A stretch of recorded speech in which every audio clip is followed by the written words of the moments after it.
I'm Friedrich Lindenberg. I'm a programmer. I work for the Organized Crime and Corruption Reporting project. I build technology for investigative journalists, and what I'm speaking about is why it's important for investigators to have better technology and to be able to work across borders effectively with other reporters in other countries.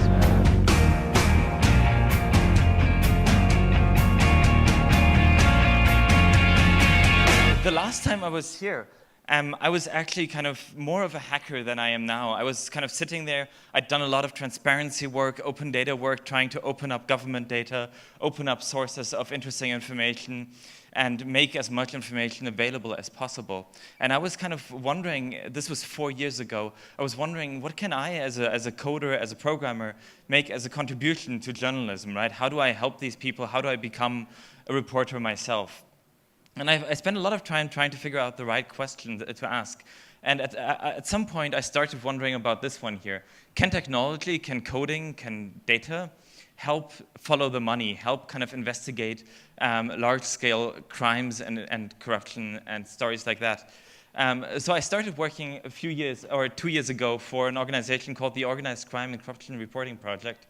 It's a network that's expanding from working mostly in Eastern Europe to now also working across the entire planet to try and bring together small investigative outlets, small centers that are doing digging into what their prime minister is up to, what their president is up to, what their businessmen are up to, what their oligarchs are up to. They're trying to kind of investigate those stories. And often enough, the only way that you can actually investigate this is by going across borders and by investigating as a team. So I thought about how to kind of really get you guys excited about this idea of cross-border investigative journalism, and I decided to put on some data here. So, wow, this is really bad to read.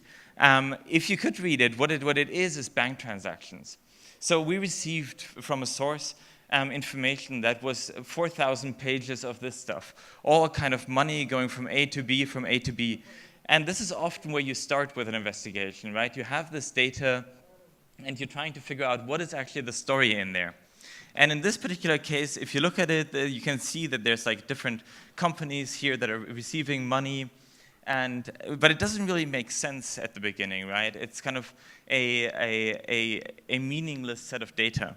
So the question is, how do you get to actually add meaning to this? How do you understand what's going on there? So what it turns out that this is actually, it's a money laundering scheme. It's a scheme where the government of, like people who are associated with the government of Azerbaijan have laundered 2.9 billion US dollars. What that means is basically they've taken this money, we don't know where it comes from really, but they've taken it out of their country, Azerbaijan, which is kind of a fairly autocratically ruled country in the Caucasus, south of Russia. And they've taken these $2.9 billion out of the country into the European financial system. And then it's kind of interesting what they did next. So what they actually decided to do was to spread the money across 84 countries to 3,189 different companies across the globe. And they also used this money not just kind of to buy luxury goods like watches and houses and stuff like that, but they also used it to buy favor with European politicians, right?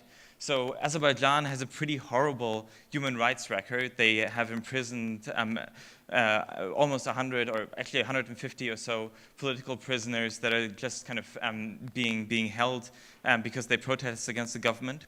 And so the Council of Europe was about to kind of condemn them and say, well, this is not really a democracy. They're not really respecting human rights. And what they did was they actually bought off some of the members of the committee that was about to issue this report, and they started paying them. They paid them up to $1 million just to kind of get them to stop talking about human rights abuses in the country.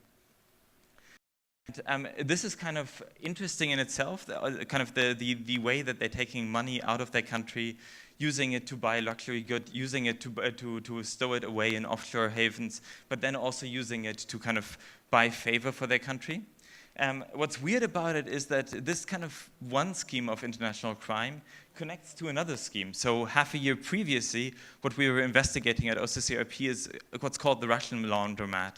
So this is a scheme where someone took $20 billion out of Russia somehow kind of made them legal, made them show up in European companies, and then eventually took it to offshore havens like Cyprus, like the British Virgin Islands, and similar kind of jurisdictions. What's interesting is that the people in Azerbaijan who are trying to kind of take the money out of their country are using some of the same companies that are being used also to launder Russian money. And this even connects to previous stories where Russian money laundering companies were then connected to, for example, the Sinaloa in Mexico.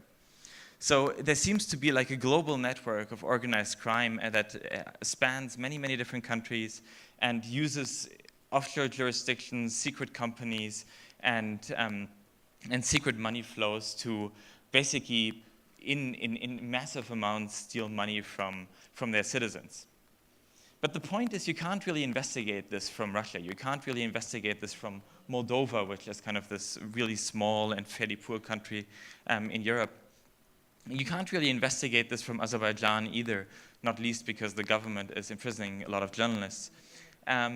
So what you need to do is you need to start building networks that really help you to understand what's going on in any particular country. And once you build those networks, the data starts making sense. So what you see is that one of these transactions, for example, went to a guy in Slovenia, and this man actually was about to announce that he was running for president. And when we brought out the story 2 weeks ago, he quietly dropped out of the race and said, okay, no, maybe I won't run for president. But like what you need is you actually need someone on the ground. You need someone in Azerbaijan. You need someone who can interpret the data and make sense of it and kind of bring it together. So what we've been working on is kind of thinking about how do we make cross-border reporting a reality, right? Crime has apparently no problem with borders, but how do we connect the people that are investigating this, that are researching organized crime, that are researching kind of large-scale corruption? How do we make those connect? Obviously, the most prominent example of this is the Panama Papers, where over 400 journalists kind of collaborated on bringing out stories and investigating a massive leak.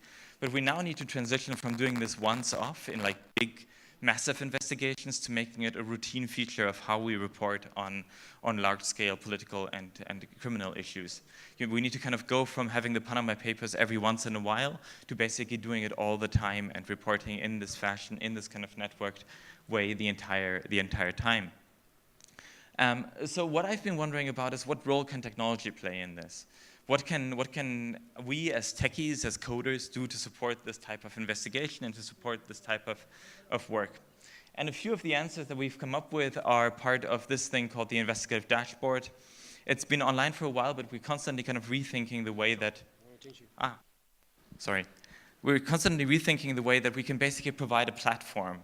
So there's Facebook that kind of provides you a platform to talk to your friends. What does a similar thing look like for journalism? How do we provide a platform that gives you the right services?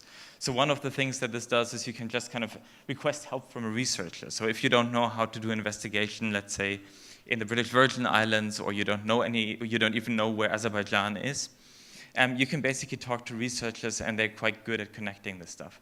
But we're also looking at more technical stuff. So there's like 3 different things that I think fundamentally technology can do for investigative reporting. One is that it can get you access to relevant data, right? So there's a lot of information that's being published by governments and private companies across the world. And what we need to do is we need to kind of make it so that journalists can easily, that journalists can easily access the data and can find what they need. The second thing is kind of once you have the data, how do you actually extract the bits that are most relevant, the bits that are most interesting? And how do you find leads in the data?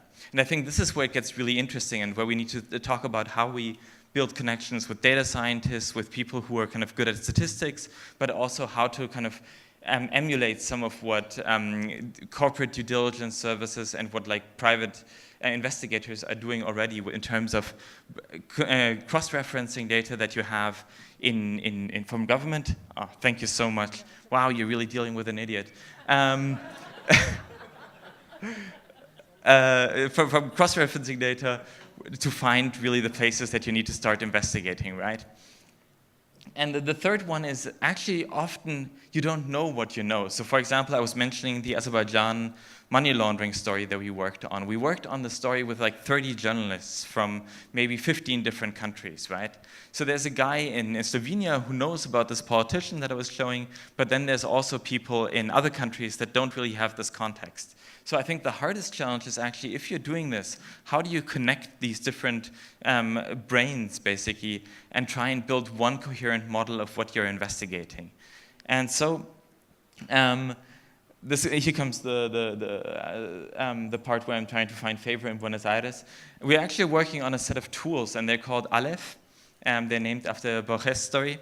And they're basically intended to provide a toolkit, an open source toolkit for investigative reporters.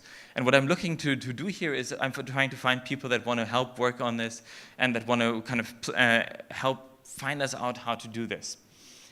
So one of the things that the Aleph does is basically it provides an open search engine. So if you go to data.ocrp.org, what we've done is we've actually brought together millions and millions of pieces of information from databases. We've brought together lots and lots of documents from different places, but also company records, procurement records, all that kind of stuff, and we're trying to kind of make it accessible to a wide public.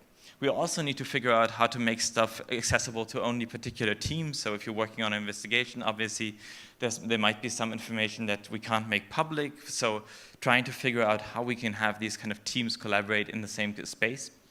But really the idea is to bring together as much information as possible to allow you to really find, if you have a name of a company or a person, to find all the published data on them.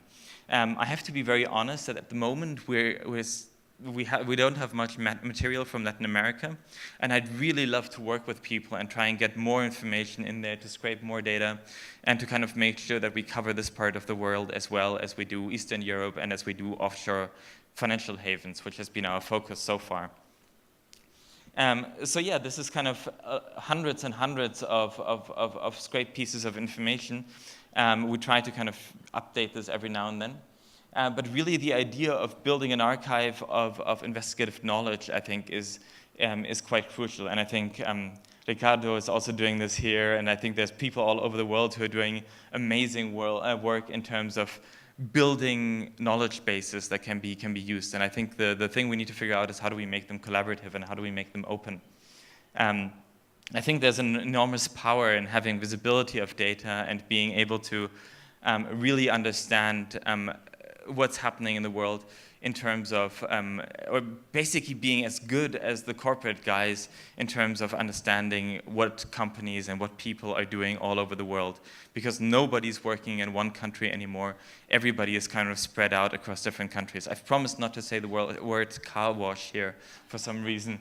So the second thing that we're trying to do is kind of building those leads, right? Building information from that stuff. So one thing that's proven really effective for us is actually to do cross-referencing, right? So if we have a new set of leaks coming in, what is kind of the first million names that you type into a leak?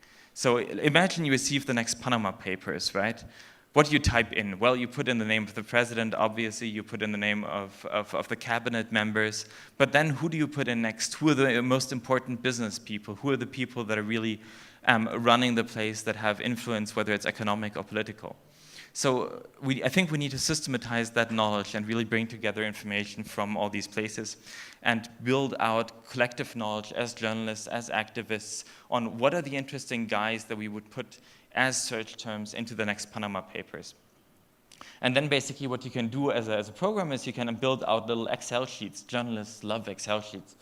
That basically just say, well, here's a guy who shows up on, let's say, the Swiss sanctions list and who also shows up in this new leak that you have. Here's actually like a real-life example at the top. You can't really read it, but it's kind of the Canadian finance minister showing up in a leak from the Bahamas. And obviously that raises questions. Why is the Canadian finance minister running a shell company in the Bahamas? And so if you're interested in this, by the way, we're running a workshop on this at 3 p.m. today, figuring out how do we track persons of interest? How do we become more systematic about who the people that we're actually interested are? And the final thing that we're trying to figure out, and this is really the hard part, is kind of how do you work together as a group? So as an organization at OCCRP, we've been experimenting with a ton of different collaboration mechanisms. We've been using Signal, which is kind of a secure messaging app that everybody should be using. Sorry, evangelism. We're using bulletin board systems, forums, we're using wikis. We're using all this stuff trying to figure out how do we actually build like models of what's going on in our investigation. And more often than not, this is really kind of a hard thing to do. You end up with like forum threads that have 200 entries and everybody has written names from their countries and you have no idea what's going on anymore. So I think the final bit that we need to kind of think about how do we build this out is how do we build case management? How do we build collective models of the information that we're investigating? Who are the people? Who are the companies? Who are what are the key documents for this investigation? And then also how do we present it? How do we make it into a timeline so we can look at how things progressed over time? How do we make it into a dossier on one politician so that we know everything about this guy or this lady? And how do we make it into diagrams of hierarchy if we're talking about company ownership and who owns what and who has control of what? So this is, to some extent, to me, still an open question that I'm still trying to figure out is basically how do we know what we know inside of an investigation? But I think kind of in conclusion, it's a really interesting question to kind of try and figure out how do we use technology in our investigations and how do we kind of use it as a way to enable us to collaborate and to get information together and to understand it really across borders, across databases, and also across human minds and across kind of individuals who really kind of dig into this stuff and understand it really well. So if you're interested, I'd be happy to kind of talk about how we can build this tech, and I'm really looking for people to help build out scrape databases for Latin America and to help understand the information that we have and collaboratively build it into a larger construct. So that's actually all I had, and thank you very much.